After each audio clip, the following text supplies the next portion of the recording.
worries. We've been sharing it out. All righty. People missed the first little bit, but sorry about that. Oh, no worries. So the Eureka Ministerial Alliance had banded together, and it just so happened that the Methodist Church had the room to house the pantry. And in the beginning, it literally was just a closet.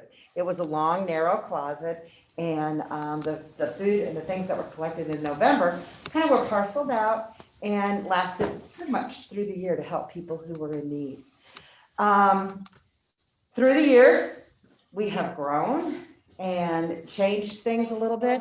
And I think one of the biggest changes that has happened has been in the last year with our response to COVID. And I have been incredibly, a little bit proud, I'm sorry to say, about the way that we were able to just jump right in and change the ways we serve people. And we have been able to continue to be open. I said, as long as we have things to give out, as long as we have volunteers to do it, we will stay open. And the church agreed with us and helped us to streamline our process. And so in the past, we had our clients come to the door and our volunteers served them from shelves of food that kind of represents what we have available. When I first started working at the pantry, I thought there was some government formula that we were following, so many of these and so many of that. No, we just give out what we have. So if we have lots of chicken noodle soup, we're giving away a lot of chicken noodle soup. It depends on what's volunteered or what's donated, what we're able to give out. So in response to the COVID, we now fill grocery bags. Back a year ago, when we saw that the schools were closing down, our first thought was we have a lot of families with children who are going to need things for lunches. So we put in a lot of canned pasta and, of course, peanut butter and jelly and canned fruit. And we were thinking making lunches for people and just filled up bags. People can no longer come into the pantry to get items. They drive up in their car, and our volunteers notice that there's a car there. They go in, they get we have, I think I counted, it's about 13 or 15 bags of groceries that kind of represent what we have available, put them in the car, and people drive off. In the past, we required that people live in Eureka area. They sign up and prove that they have an address right here in Eureka or just right around the surrounding area. And it made me think, we've got people in need and we're not really checking on anybody. People come, they express that need, and we do what we can to just help them. Like I said, we're not saving anybody, we're just helping. So, I don't know, I tend to ramble. So how many clients do you have in the course of a month? When I started as the director, it was that economic downturn that had occurred back in like 2007, 8, 9, around in there. And we were seeing about 60 unique visitors. Now those visitors might represent a family of 2 or 4 or 6 or 8, but we would just put them as one tick mark. That was one visitor that had come. It started kind of going up from there. I think just the economic situation about that time was kind of a little bit harsh. And some people had lost jobs, or there were some just challenges and they needed a little help. So we were seeing a little more people. And then we got to about 75. And then it kind of went to the 90s. Then it went about to 100. And then we stayed at about 100 for a couple of years in there. And then recently, as this year is an anomaly, I don't even know what to categorize this year is, but we saw about 150, and that had stayed pretty stable for a few years. We were seeing about 150 visitors. This past year, like I said, we were ready. We were ready to feed school children who were home. And the reality is we didn't see a great big uptick. And those who are kind of like that really help a lot with the pantry, we were saying, they're coming. And the reality is, I think everybody, I know I was at home, not going out anywhere. And I don't know if that's what was occurring or just exactly what happened, but the number of people who are serving kind of dropped off actually. Hmm. But now it has started to tip back up. I think people are getting, just like we talked about this morning, that, now that we've got vaccinated, we're out meeting in a building, in a room with other people. I think everybody's in the same situation. Okay, now I can go out. I know that during this past year, we have had people, I've gotten a lot of calls. What do I need to prove? What do I need? So unique visitors, people who had not been there before. Right. So we have seen that. And that changes to the complexion of who we serve. When I came on as director, and it was about 2005-ish, we were seeing a lot of single parent families, and we had a lot of clients who were older, who did not have children that lived in the area or may not even have children. And so they just needed a little bit of help because they did not have a family support system.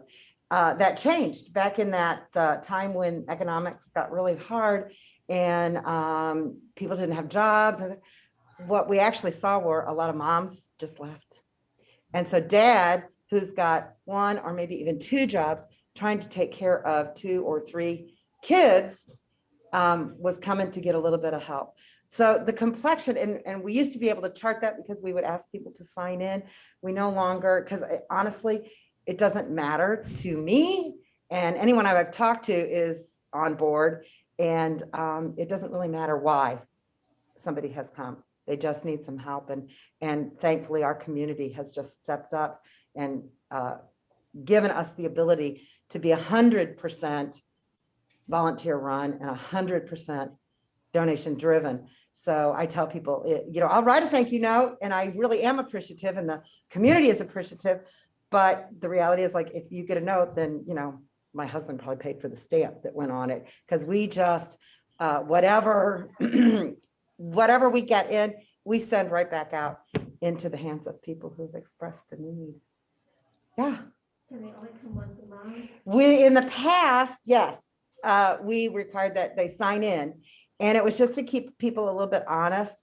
And I don't want to knock any other entities, but there were other entities in our community or nearby who in the past would call and work over with the directors, like who had visited, because they didn't want them, they called it double dipping. And I came in, and that stopped pretty soon because I didn't care. And we have food that people have given us to send back out. So we're not really, and now in response to the COVID, we stopped people even signing in. So, and I don't know if we'll go back or not. My volunteers keep telling me, I love the way we're doing this. I think this is so awesome. And so I don't know. I think we're just going to start really just being that drive-through pantry that helps out. Bags of food they get depend on the family size. Yes and no. So we can kind of tailor things a little bit. Like I know, and what I have observed, and when I used to just work as a volunteer, that people come, my friend Leanne was, she had been a long time volunteer, and I had stopped in and helped her as a substitute. Her nephew, her sister-in-law was working with her, and her nephew was at that age where he's into everything, and you just can't have a baby or a toddler anymore when you're trying to serve. And then there was another baby involved. So I started volunteering just to give groceries out. And it wasn't very long before I realized, okay, this person is coming to the food pantry on our day every month. And it was, I think, as much for the groceries as it was the emotional support and care. And so I was new when this one particular woman came in to just kind of step back, fill up some bags with meat, or do the things that, I could do over on this side of the room, because this young woman was really just there to kind of like chat with Leanne, and they had formed a relationship. And so we do see that. And I have some of my volunteers who have just come on board in this past year who have started reporting that kind of a thing, that they know when this person comes, they've got a lot of toddlers or they have teenagers, and we kind of can tailor things a little bit more. If you've got teenagers, give them the whole brick of ramen and load them up with Chef Boyardee. And if it's teenage boys, put in an extra box of cereal because, they just eat different. If they've got toddlers, maybe look for some of the little cups of fruit and things like that. So we can kind of, and we do, certainly we have people who come in who say, you know what, I don't eat peanut butter. So, save it for somebody. And the way we pack our bags, we can kind of tailor it. And then too, sometimes they can ask for specific things. And if the volunteer has time and there's not a long line, they can say, yeah, just a minute, and run in and get things that might more specifically address the needs of that individual. Yeah. So are you only open the one day month?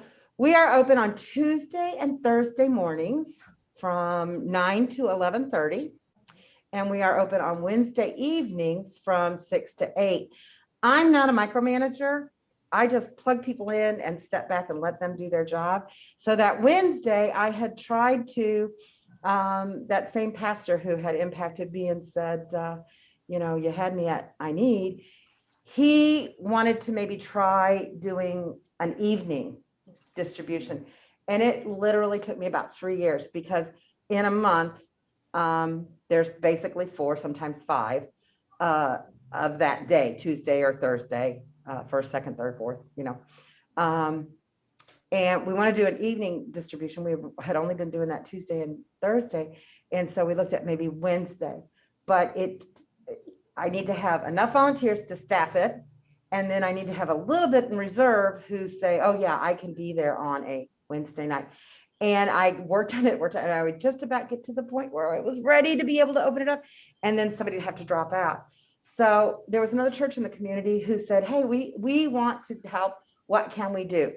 And so they actually stepped forward, and for however long they've been doing it, forgive me, I don't know how long that is. It's been years now. Their church has a coordinator. They fill up the time slots and plug themselves in. And I don't even have to think about Wednesdays. So right now we're open Tuesday and Thursday mornings from 9 to 11:30, Wednesday evenings from 6 to 8. And if I can get enough of a cadre of volunteers, we're going to look to open a Monday afternoonish slot.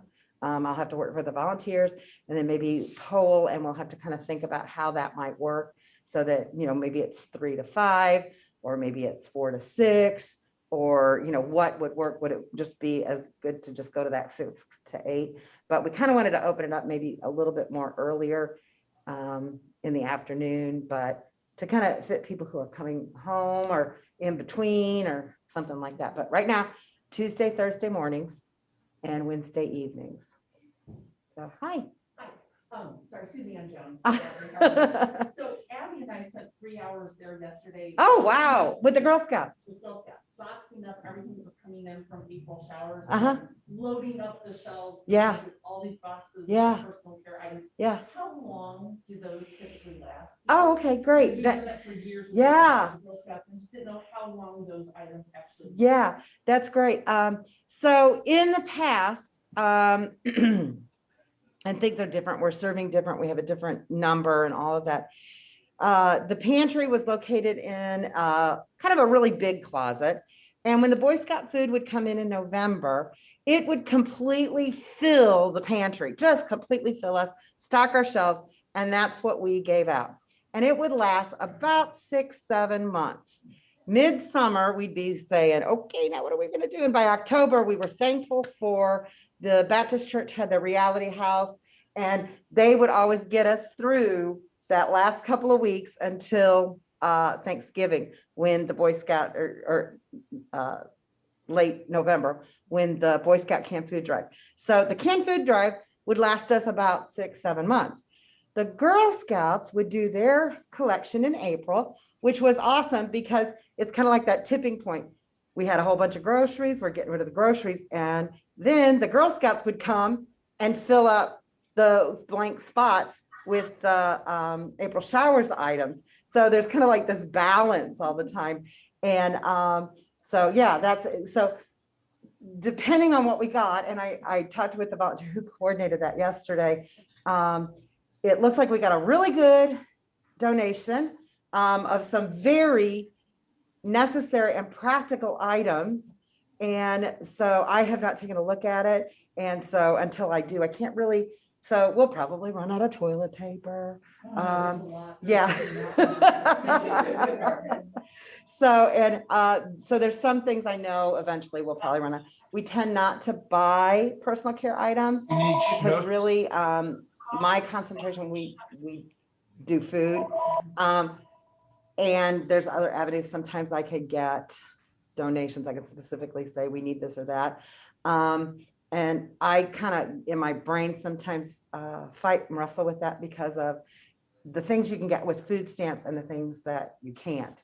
And the personal care items is some of that. Where do you get your biggest mismatches between what gets contributed and what people actually have demand for?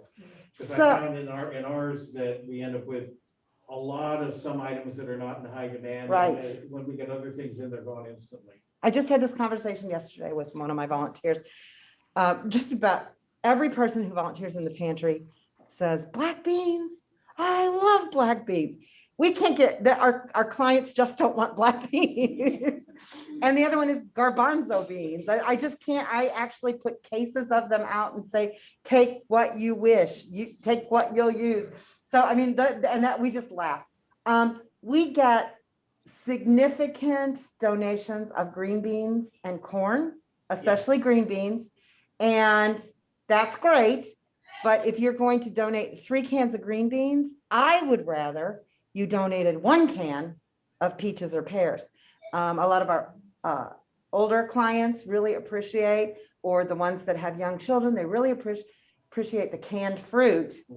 And the green beans, I'm going to tell you, I just spent a week with my grandson, the toddler. Green beans were not going to cut it, but that kid ate so much applesauce. I mean, there was applesauce he asked for at every meal.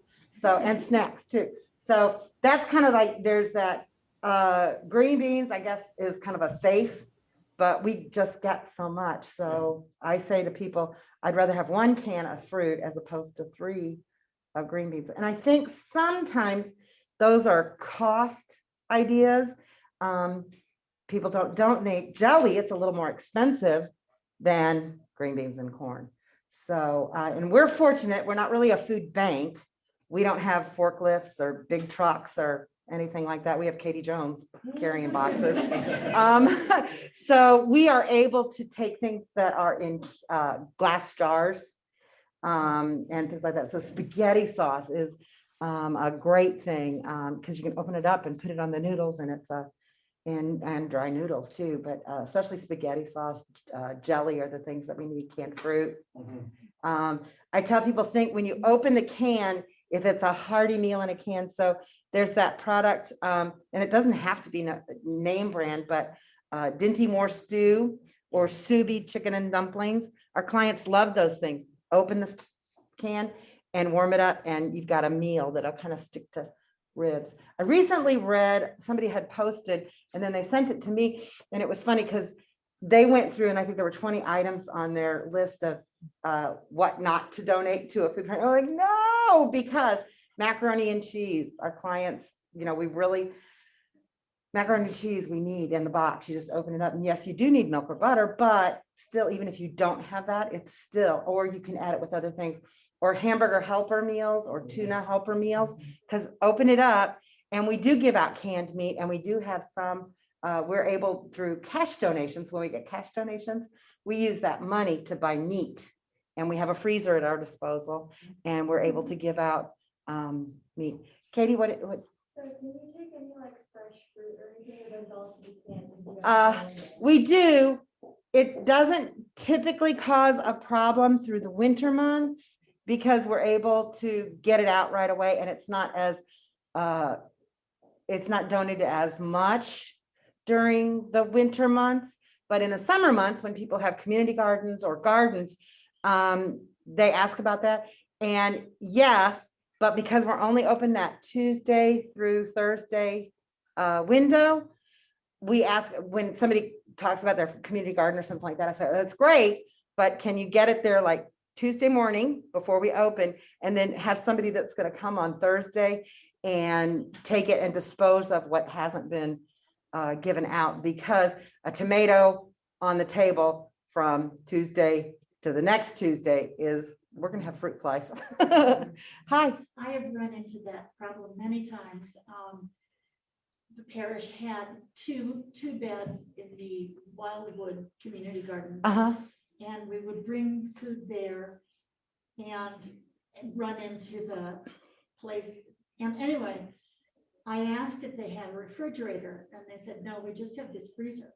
And I said, do you have room in another place in the church for a refrigerator? I could write a grant. We Oh, could get wow. it. Well, I've been trying to do this now for about 5 years. Wow, So, okay.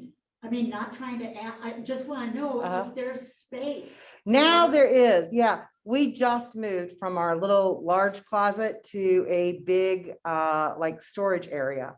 So maybe we should connect and talk about that because it's been the last year that we have gotten, and then I get the, like, sometimes people will have a gallon of milk or, you know, Yes. just some extra things like that. So the other problem about that is that with the refrigeration is just the policing of it, but Yes, exactly. yeah, Checking yeah. the freshness date and all but that. hey, I tell people all the time, I'm not a micromanager. I just plug people in and Well, I've, all I you know, needed to know that's awesome. Is there room Yeah, and what would you like? And I will write you the grant. cool.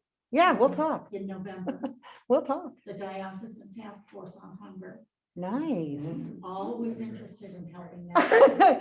I cry easy. And then I cry about the generosity of our community. I often say that, you know, I am so blessed in my own life that I haven't had to take from the food pantry yet.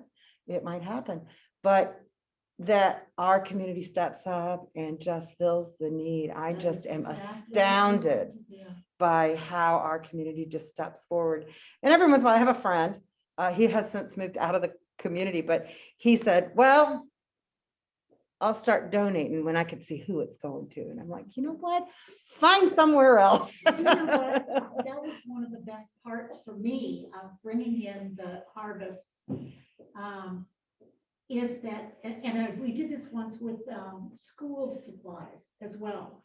I just stood in the parking lot and people would say, I'd love some kale. Let me. Oh, yeah. I don't know what to do with it. But Yeah. I might tell them about making smoothies, which I would never do in a million years. Everybody else thinks they're wonderful. So Yeah. anyway, but people are glad to talk to you. You're glad to talk to them. Yeah. You know, Yeah. and it was really nice to have school supplies to Uh-huh. hand out. And there wasn't room on the table, on Uh-huh. the giveaway table. Uh-huh. Just stood out there. Anybody have kids going back to school? Yeah. What do you need? Notebooks? Pencils? Yeah, and sometimes it's just a grandma that's gonna have a visitor or, you know, like that. One of my volunteers, and this goes back about 5 or 6 years ago, and I think it was the Wildwood Community Garden. I'm not sure who, and they had With Wildwood donated, YMCA. I think so, and they had donated some little watermelons. Yes.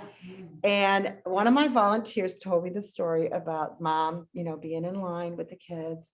And the volunteer said, oh yeah, take what you'll need, because it was just out on the table to pre-serve, just, you know, Mhm. it's been donated, we need to get out of here, it's fresh.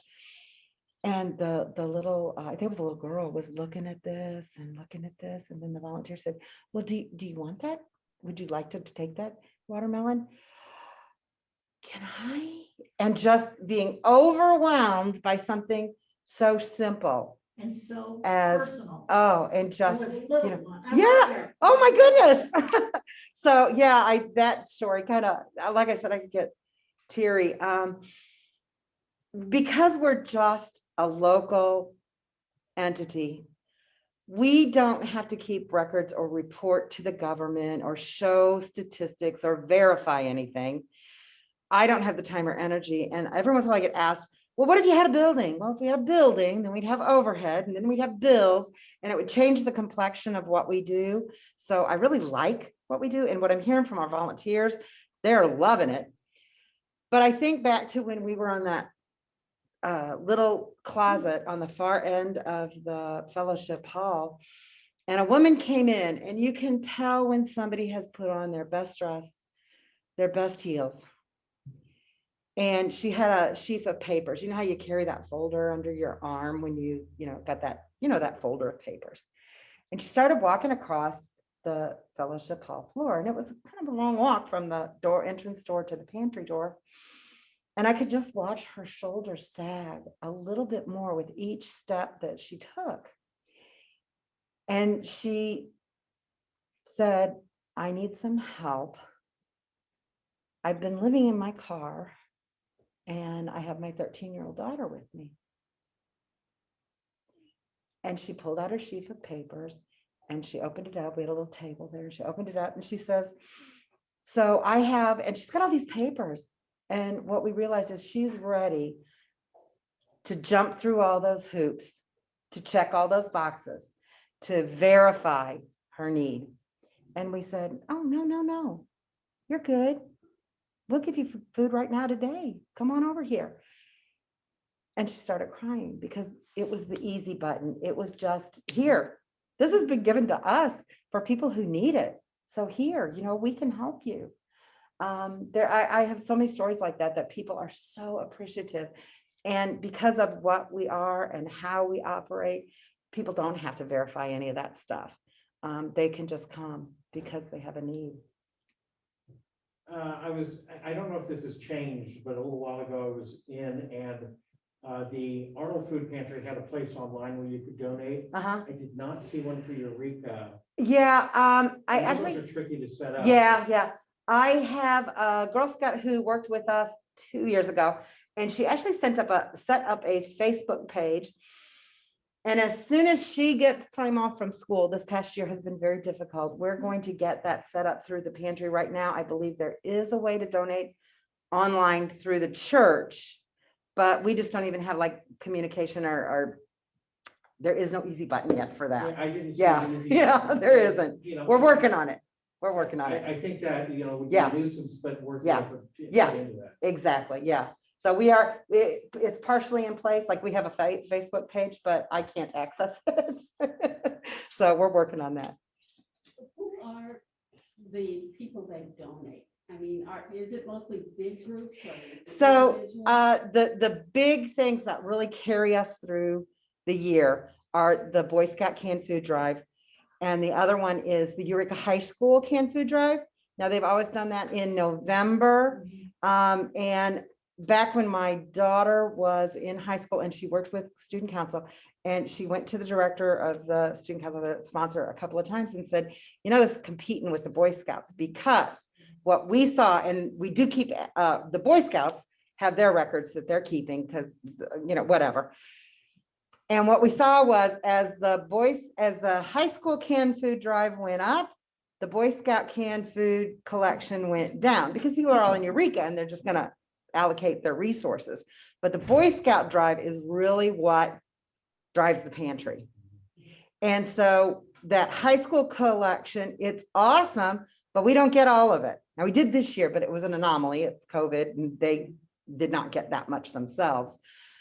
So it's kind of a odd dilemma that we have there. But those two canned food drives are really what power us through the year. And then say about August now, I have to buy some groceries in bulk. And so we use a little bit of our meat money and take care of that. This past year has been such an anomaly. And I think every time NBC did a pantries are in trouble, then we would get, more donations, and people just literally, they have it in their trunk and they pop the truck and come and, we carry it in and we have people that sort it out and whatnot. Then here, what was it, like maybe January or so, because people really tend to think about the food pantry and food and giving during the holidays, Thanksgiving and Christmas. And so that really, just the individual, even a lot of individual or schools or that kind of thing that, garners considerable donations. But sometime in January, the neighborhoods in Eureka got into a competition and they challenged one another. So that has helped a little bit too. So I never know where the food comes from. I just come in and it's there. And another question is, you say that it's a coalition of the churches around here. I'd like to get with you and find out which churches those are. So the Eureka Ministerial Alliance actually has disbanded. And I think it was about 2010, 12-ish, maybe. I'm not sure. I could actually track it. When the Catholic priest changed. And that's exactly what happened. Father Anderson, who was he was just all in for the food pantry. And I think he was one of the last things kind of holding the Ministerial Alliance together. And when he left, he got a new post and he left the Eureka area. They looked, I think those churches maybe met at that time. I'm not sure how it happened. And I don't know who else they were supporting. I know that they gave us a check for some money. And so. I remember too that Pastor Sally went to talk when this was starting to disintegrate and she was trying to buoy it up. And the main thing was that the other people who had been in support were from churches who did not like women in the ministry. Oh. Did not like homosexuals. Oh. And did not want to give money. They did not want to be affiliated with it. They didn't want to give money to it. And Sally said something like, well, you know, the people are hungry. It kind of doesn't matter. And they's like, we'll take care of our own. Yeah, I had never heard that portion before. I had never heard that portion before. Maybe it makes a little bit of sense. Yeah, Sally used to come by and I had met and talked with her a couple of times. Yeah. So I've never been there because I don't live here. Are you in a church or what do you? We are in the basement of the river, the church formerly known as Eureka United Methodist Church. So I'm waiting for us to have them had their name changed long enough that I can stop adding the part where the church formerly known as Eureka United Methodist Church. But yeah, when that alliance was together, I think the Methodist Church just happened to have the room and the space to allocate for it. Is that on Main Street? It is. It's the church there on Central Avenue. Yeah. Yeah, there's like a little glass bubble that sticks out on one side. Yeah. Pastor? Audrey, have things, you said there was a list of like 20 different items if they said don't give to food pantry and it made you cringe. Was that because I wonder how like donations, I'm thinking about not just keeping people's bellies full, but feeding them in a way that nourishes their health. Is there was that part of that list? No, how have things somebody forwarded, there's somebody that in the community who is passionate about the food pantry, but she doesn't listen to me. And so yesterday, the volunteer who was heading up for the food pantry, I think we all got vaccinated.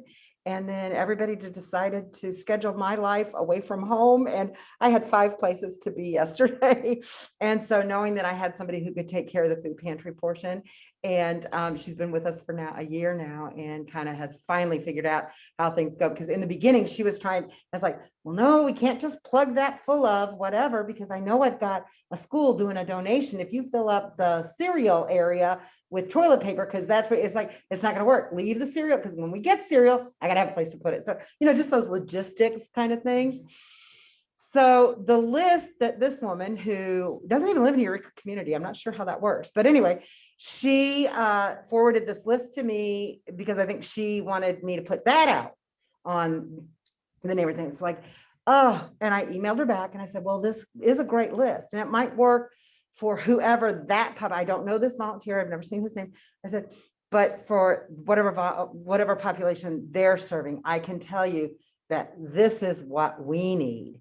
And it was, I think on that list, there were like 3 items that applied to us, and the rest just, it was like, no, don't put that idea into people's heads. Yesterday, I was actually with a young woman who, when she was in Girl Scouts, did a peanut butter and jelly drive. And it was for her Girl Scout Gold Award project, which is a big thing. And she actually changed some things at the Eureka Food Pantry because the word really got out that one of the better things to donate was, and this is on the list, one of the better things to donate is peanut butter and jelly. And her mom was there yesterday where I was. And I said, I'm still feeling the effects of Kathleen's project. And it's probably been 10 or more years ago. And Kathleen she made up a flyer. She had it through the church that she was attending, neighborhoods. It just got into people's heads that peanut butter and jelly were great things to donate. Now, this list said, don't donate peanut butter and jelly, donate bread for sandwiches. And I'm like, no, because of our window of giving out, Yeah. the bread goes bad. So, and then sometimes like, here's like logistics, volunteers would get bread donations and then they'd be leaving and they'd put the bread in the freezer. And now my freezer's filled with bread. And then the volunteers who are bringing the meat in, open that freezer and nobody wants to throw food away. But it's like, I need the meat more than the bread. Your first priority is fill stomachs. Oh, yeah, kind of, yeah. Uh-huh. And Yeah. then because, just thinking about how I ate as a child. Right. In the late 70s. Right. Versus how we eat now. what we know Right. about different- But you're happy to have food for people. Right. You're Yeah. not like you said, micromanaging Yeah. or suggesting. Yeah. Yeah. Yeah, no, and that's one of the things I kind of struggle with and wrestle with the way that we are serving now, because in the past, people would come to the door of the pantry and the volunteers shop for them. Yeah. And it was much more like, they were this far apart and the shelves behind where the volunteers were filling bags from. And so someone could say something about their dietary needs. Oh, I can't have, do you have sugar-free? Do you have low salt? And we could more tailor it absolutely individually. And now they just get a bag that has some canned fruit in it, or has, canned vegetables, and we can't, or soups or whatever. So we can't tailor it. And that's one of the things that I kind of wrestle with. Looking forward to going back to that individual. Yeah, I hope. And the church has even approached me and talked about it. And I'm like, oh my goodness, I can't believe they're thinking about doing that. Putting a door in where people would come in again and we'd have like access just to the food pantry from outside. And yeah. Well, thank you so much. Oh, for thank you for joining having us. me. And, Michael Booker and I need to head in and get ready for our 10:30 online only for now service, but I want to thank you so much Oh, thank for you. coming and for sharing with us. And of course, anybody else who wants to ask a few more questions on our way out, please grab Audrey, but we are really grateful. Thank you. Thank Yeah. you. And goodbye to those of you in Zoomlandia. We're glad that you joined us.